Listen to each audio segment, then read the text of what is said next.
The clock on the dresser had a small brass pendulum that clicked louder than any clock I had ever heard. The room was cold enough that the floorboards pressed through my stockings, and beside me, my new wife was holding the edge of the quilt with both hands so tightly that her knuckles had gone pale. We had been married less than 12 hours. Downstairs, the last dishes had been washed and put away. My parents had gone to bed. The house had settled into the kind of silence where every movement feels noticed. Then she looked at me and said very softly, "Please, Jonas, not tonight." I knew what my father would say before morning came. I also knew that whatever I did next would follow us much farther than one night. My name is Jonas. I am a husband, a father, and the head of a household in an old order Amish community. I share these stories because people often see the plain clothes, the horses, the fields, and the quiet homes, but they do not always see the decisions a man makes behind a closed door, when no bishop, father, or neighbor is there to tell him who he ought to be. If you have ever had to choose between what others expected of you and what someone you loved needed from you, I would be glad to hear how you understood that choice. And if these honest stories from Amish life mean something to you, you can subscribe and stay with me. I was 23 when I married Anna. She was 21. We had known one another for nearly 3 years, though knowing someone before marriage is not the same as waking beside them with the understanding that every ordinary day ahead now belongs to both of you. Before the wedding, our time together had always happened inside a structure. There were Sunday visits, family meals, buggy rides, singings, and evenings when other people were near enough that their presence shaped how we spoke. Even when we had a few minutes alone, we both understood that we were still being watched by the life around us. There was comfort in that. There were also things we never learned how to say.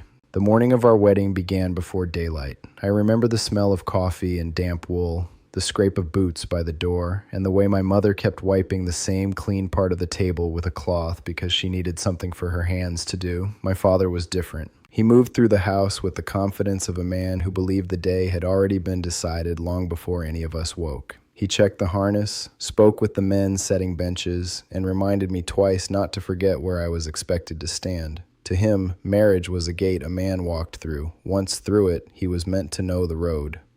I did not know the road. I only knew I loved Anna, and that love had made me feel both stronger and less certain than I had ever felt before.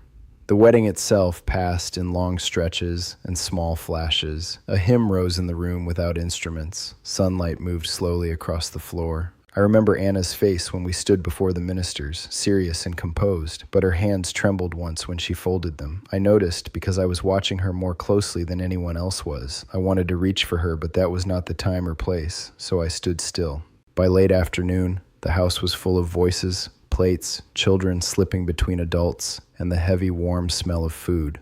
Men slapped my shoulder.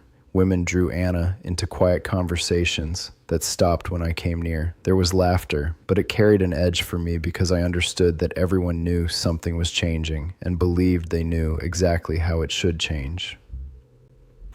I heard comments that were meant as teasing. I saw older men exchange looks. None of it was cruel in the open. Still, by evening, I felt as though I had been handed a role written by many people who would not be in the room when I had to live it. Anna and I were staying in a room at my parents' house that night. That was practical. The small house we would live in was not fully ready, and the weather had turned colder than expected. The room had a washstand, a narrow dresser, a braided rug, and a bed my mother had prepared with a white quilt that smelled faintly of cedar. Someone had placed a lamp on the table. Its flame made the walls seem closer than they were. When the door closed behind us, Anna stood with her back to it for several seconds. She did not look like the woman who had smiled beside me while the tables were cleared. She looked exhausted, not only tired in the body, tired from being seen all day, tired from having people speak around her as though she were already changed into someone she had not yet learned to be. I asked whether she wanted water. She shook her head. I asked whether she was cold. She said she was not. Those were useless questions, but they were the only ones I knew how to ask. Then she sat on the edge of the bed and began to cry, without making much sound. That frightened me more than loud weeping would have. Loud grief tells you where it is. Quiet fear makes you wonder how long it has been there. I sat in the chair across from her. There were only 6 or 7 feet between us, but it felt like the whole room had widened. I did not touch her. I did not know whether touch would comfort her or make the fear worse. So I waited until she could breathe evenly enough to speak. She told me she trusted me. She said she wanted to be my wife. She said she was not regretting the wedding. But the day had moved too quickly, and the expectations around that night had grown so large in her mind that she felt trapped beneath them. She had been given advice, warnings, and instructions from married women, some tender and some frightening. She had heard that a good wife should not make her husband wait. She had also heard that a good husband should lead without hesitation. By the time she and I were alone, neither of us felt alone at all. The room was crowded with every voice that had told us what marriage was supposed to look like. I wish I could say I understood immediately. I did not. My first feeling was embarrassment, not because of her, but because I had spent the whole day being treated like a man who knew what came next. I imagined the questions my father might ask in the morning without asking them directly. I imagined the judgments that could be made from a glance or a hesitation. In our community, people are often careful with words, but silence can still carry an opinion. My second feeling was pride. That is harder to admit. I had been taught that a husband bears responsibility for the direction of his home. That teaching can be good when it means he works, sacrifices, protects, and does not leave hard decisions to others. But a young man can take the word lead and turn it into something smaller and harsher. He can believe leadership means never being interrupted, never appearing uncertain, and never changing course when someone else speaks. I was close to making that mistake. I remember looking at the lamp flame and thinking that there were two ways to leave that room by morning. In one, I could prove to myself that I had not been weak. In the other, I could make sure the woman beside me knew that her fear mattered to me. Only one of those choices had anything to do with building a marriage, so I told Anna we would wait. I did not say it beautifully. I did not give a speech. I said we had our whole life ahead of us, and I would rather begin it with trust than with fear. Then I took a blanket from the chest and made a place for myself in the chair. She told me I did not need to sleep there. I said I knew. I stayed there anyway because I wanted her to have the bed without wondering whether I would change my mind once the lamp was out. The chair was hard. My neck hurt before midnight. The brass pendulum kept clicking. Sometime after 1, the lamp ran low, and the room turned dark except for a thin line of moonlight on the floor. I remember thinking that marriage did not feel like crossing a gate. It felt like standing in an unfamiliar field after dark, trying to recognize a path by the sound of another person's breathing. Near morning, I woke with the blanket half on the floor. Anna was asleep. Her face looked younger without the strain of the day. I felt no resentment toward her. What I felt was relief. We had passed through the night without either of us becoming someone we would later have to forgive. At breakfast, my mother set fried potatoes on the table and did not look at me for several minutes. My father did look. He had a way of studying a man as though patience would eventually force the truth out of him. Anna ate little. I drank 2 cups of coffee too quickly.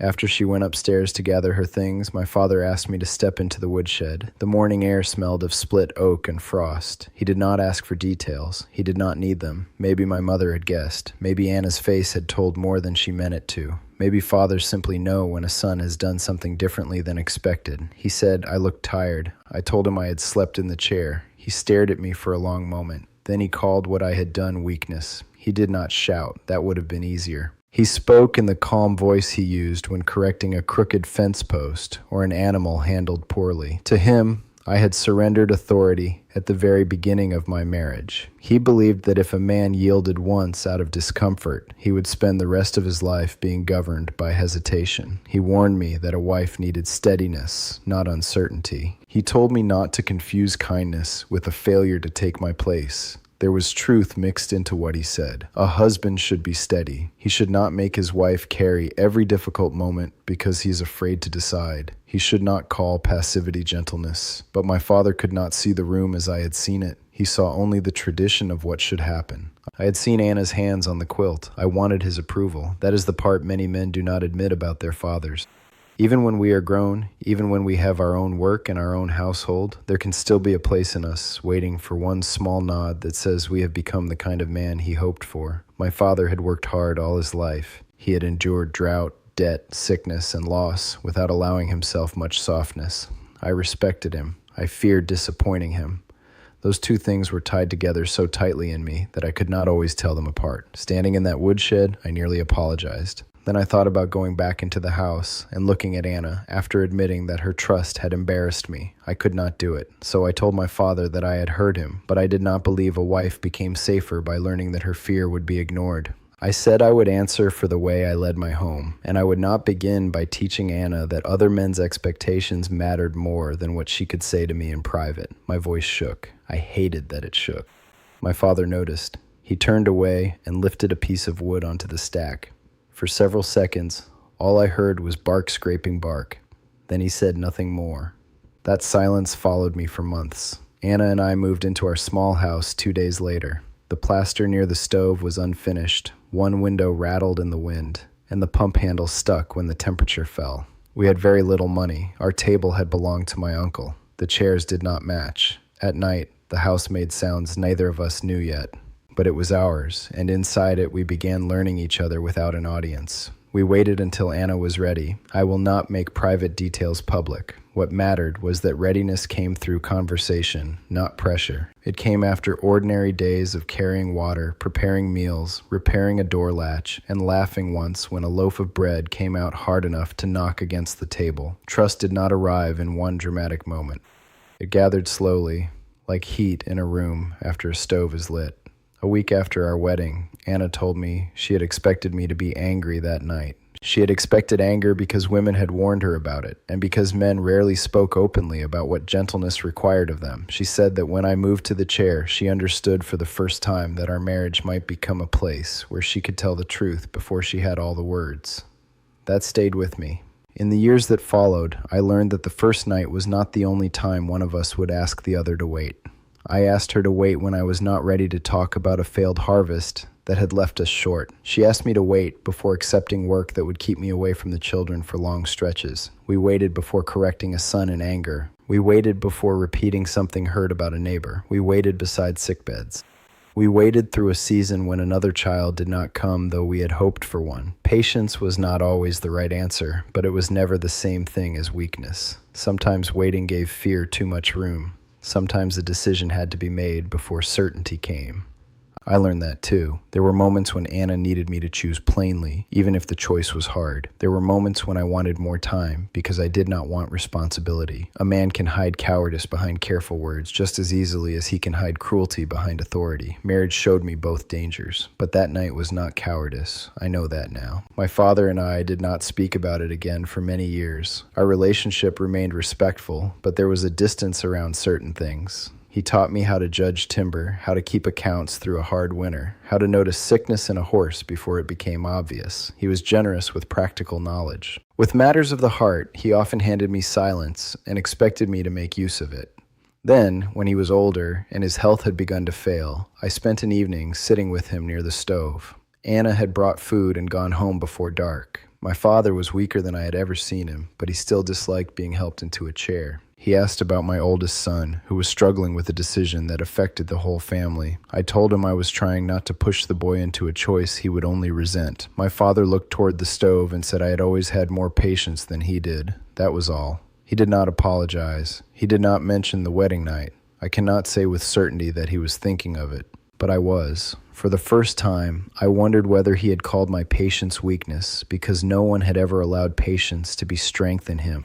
Perhaps the hardness I feared in my father had once been fear in a younger man, corrected by another older man until he learned never to show it. That thought did not excuse everything. It did help me understand him. A marriage is shaped by what happens when no one else is watching. Public promises matter. Community matters. Counsel from older people matters. But there comes a point when a husband and wife must decide what kind of home their promises will create. Other people can tell you the shape of duty. They cannot live the private cost of the way you carry it. I have been married long enough now to know that leadership without listening becomes loneliness. A man may win every argument and still lose the confidence of the people under his roof. He may get obedience and never receive honesty. He may call himself strong because no one challenges him, when the truth is that everyone has learned to remain silent.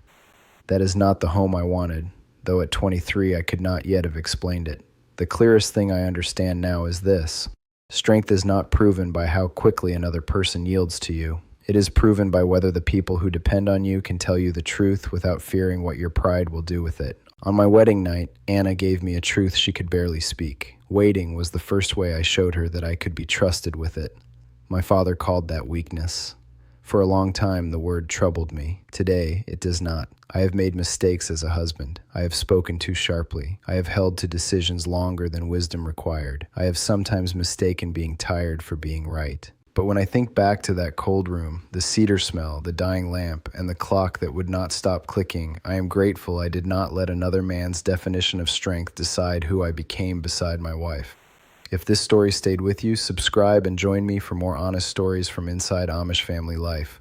And in the comments, tell me this: when has waiting required more strength from you than acting quickly?